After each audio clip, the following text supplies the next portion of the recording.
हर हर महादेव मित्रों। आज के इस वीडियो में हम लोग जानेंगे द ग्रेट किंग, एक महान राजा पोरस के बारे में। वे एक महान नीतिज्ञ, दूरदर्शी, शक्तिशाली, वीर और विजयी राजा थे। उनके बारे में आज हम लोग जानेंगे, जिन्हें कई इतिहासकारों ने निर्बल और पराजित राजा बना दिया है। तो ऐसे इतिहास में कई सारी गलतियां की गई है। तो आज इस जो है गलतियों के बारे में जानेंगे और राजा पोरस के पौरस शक्ति के बारे में जानेंगे कि किस तरह उन्होंने जो है सिकंदर को, द ग्रेट सिकंदर, जो पूरी दुनिया का जो है विश्व विजेता माना जाता था, या आज भी उसे कई पाठ्य पुस्तकों में बताया जाता है। तो उनके बीच में जो है राजा पोरस और सिकंदर के बीच में लड़ाई हुई थी। उस लड़ाई में उन्होंने कैसे जो है नीतिगत रूप से, दूरदर्शी रूप से, शक्तिशाली रूप से एक वीर योद्धा की तरह उसमें भाग लिया था और नेतृत्व किया था। तो आज के इस वीडियो में वो सारी चीजें, कई अनछुए पहलू हैं, वो जानने का हम लोग प्रयास करेंगे। मित्रों, चैनल पे नए हैं तो सब्सक्राइब जरूर करें और वीडियो को लाइक भी कर दें मित्रों। तो आइए मित्रों, शुरू करते हैं। राजा पोरस यानी कि राजा पुरवास, या उन्हें पुरु भी कहते हैं, उनका जो राज्य है पंजाब में झेलम से लेकर चेनाब नदी तक फैला हुआ था। वर्तमान में जो लाहौर है उसी के आसपास जो है उस राज्य की राजधानी थी।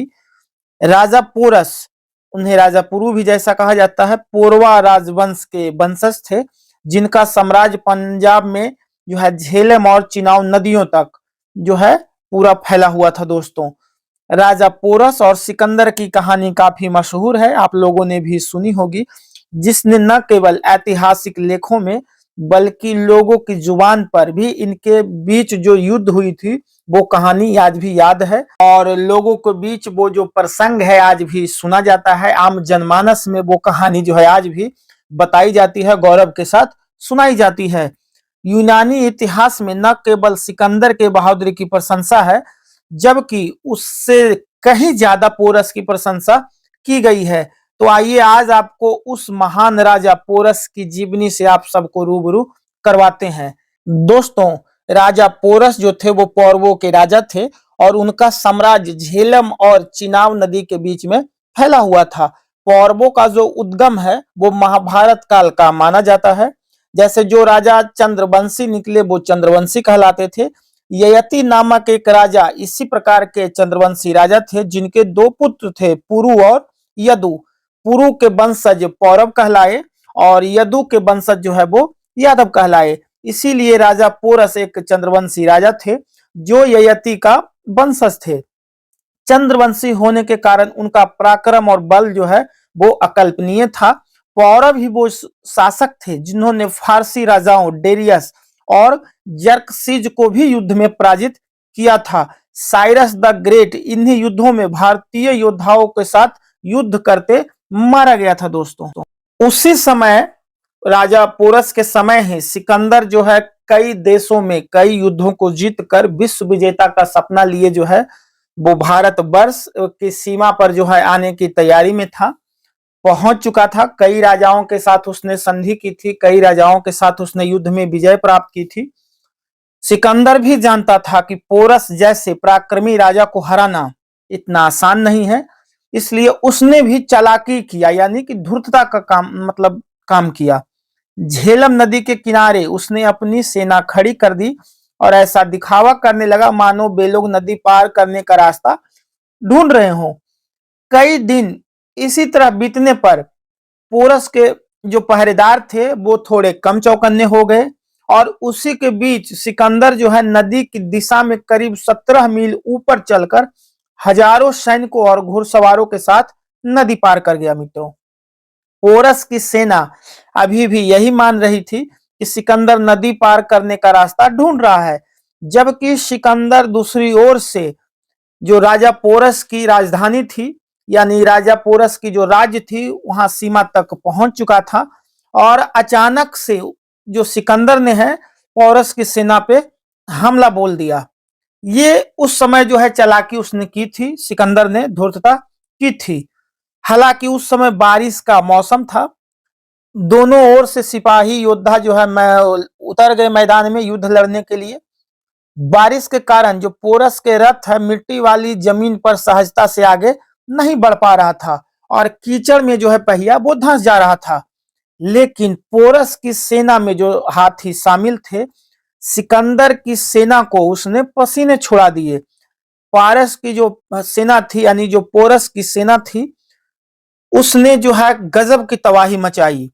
जो है इसी बीच नदी के उस पार जो इंतजार करने का नाटक कर रहे थे सिकंदर के सिपाही, वो कमांडर भी जो है नदी के पार करके राजा पोरस पे जो है हमला कर दिया, यानी पोरस की सेना पे हमला कर दिया। दोस्तों मित्रों, सिंधु और झेलम को पार किए बगैर पोरस के राज्य में पैर रखना मुश्किल था। राजा पोरस अपने क्षेत्र की प्राकृतिक स्थिति, भूगोल और झेलम नदी की प्रकृति से अच्छी तरह वाकिफ थे। महाराजा पोरस सिंध, पंजाब सहित एक बड़े भूभाग के स्वामी थे। पुरु ने इस बात का पता लगाने की कोशिश नहीं की कि यवन सेना की शक्ति का रहस्य क्या है। यवन सेना का मुख्य बल उसका जो द्रुतगामी अश्वरोही और घोड़े पर सवार फुर्तीले जो तीरंदाज थे, वो उसकी मुख्य ताकत थी, मेन स्ट्रेंथ थी।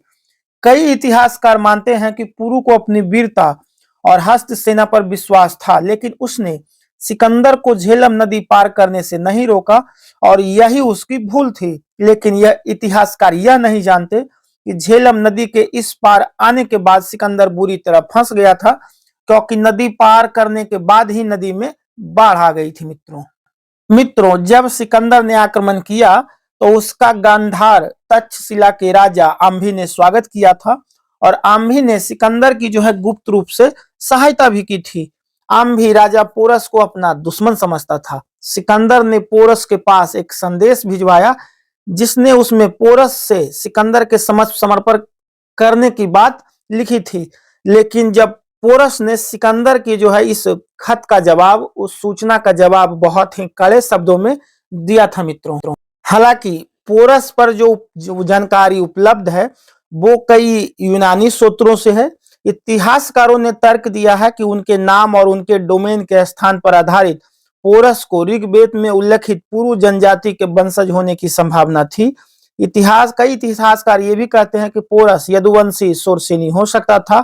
यह भी तर्क दिया कि पोरस के मोहरा सैनिकों ने हेराकल्स का एक बैनर, जिसे मेगास्थनीज ने देखा था, जो पोरस के बाद भारत की यात्रा पर चंद्रगुप्त द्वारा मथुरा के सौर सैनिकों के साथ स्पष्ट रूप से पहचाने गए थे।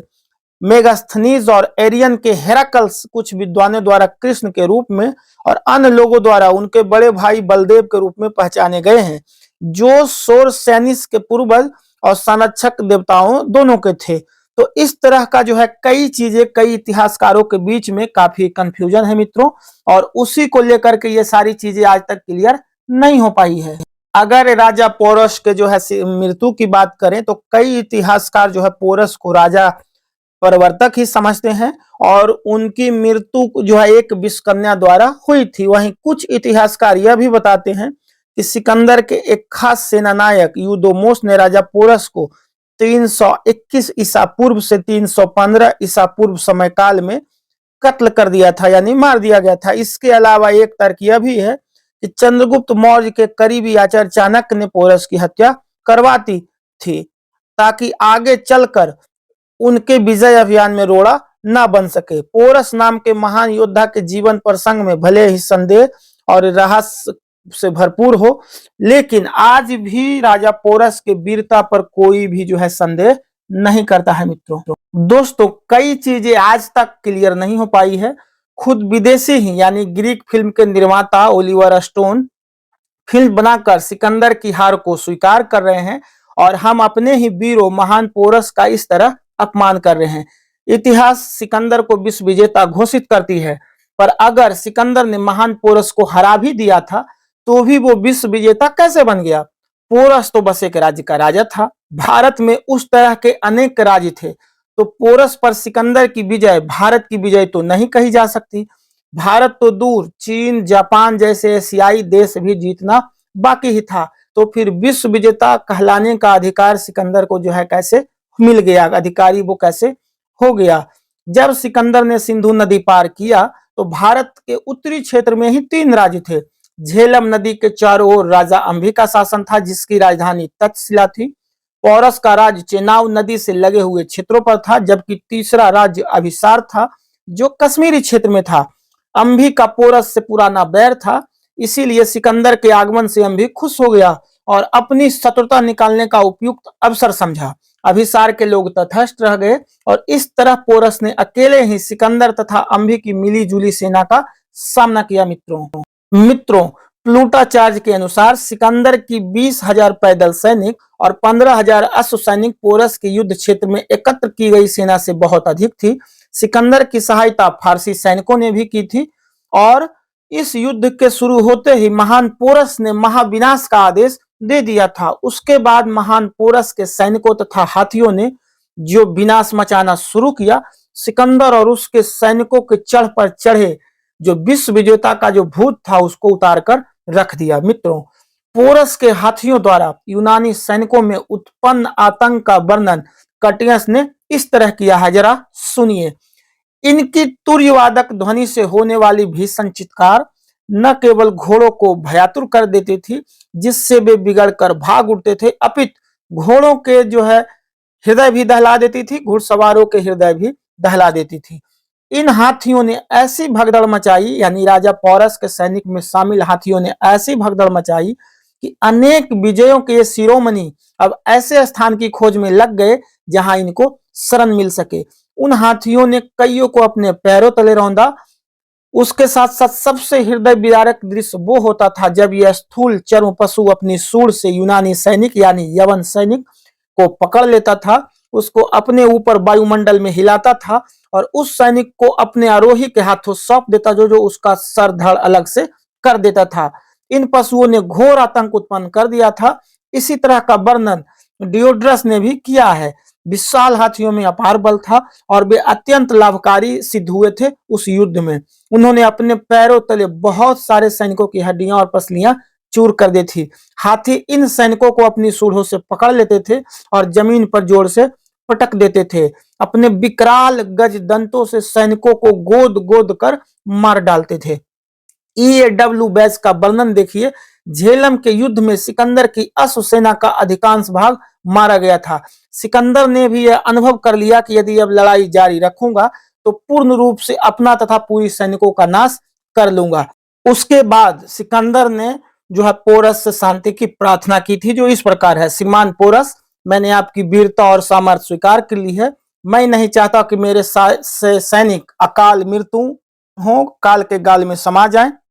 मैं इन सब का अपराधी हूं और भारतीय परंपरा के अनुसार ही पोरस ने शरणागत शत्रु का वध नहीं किया। ये बातें किसी भारतीय द्वारा नहीं बल्कि एक विदेशी द्वारा कही गई। मित्रों इसके बाद सिकंदर को पोरस ने उत्तर मार्ग जाने से अनुमति नहीं दी, यानी मना कर दिया। विवश होकर सिकंदर को उस खूंखार जनजाति कबीले वाले रास्ते से जाना पड़ा, जिससे होकर जाते जाते सिकंदर इतना घायल हो गया कि अंत में उसे प्राण ही त्यागने पड़े। मित्रों इस विषय पर प्लूटाचार्य ने लिखा है कि जो है भारतीय जनजाति जो मलावी नामक जनजाति थी बहुत ही खूंखार थी, जिससे होकर जाते जाते सिकंदर इतना घायल हो गया कि अंत में उसे प्राण ही त्यागने पड़े। वस्तुतः सिकंदर आत्मसमर्पण को विवश हो गया था।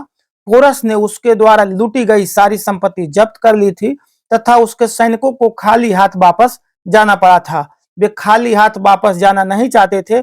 इसका कारण शेष सैनिकों ने सिकंदर को माना और यूनान के पहुंचते ही उसकी हत्या कर दी। सिकंदर के इतिहास को जानने के लिए यूनान का इतिहास आपको जानना आवश्यक है, न कि भारत के इस जो है छद्म लेखक का इतिहास आपको जाननी है।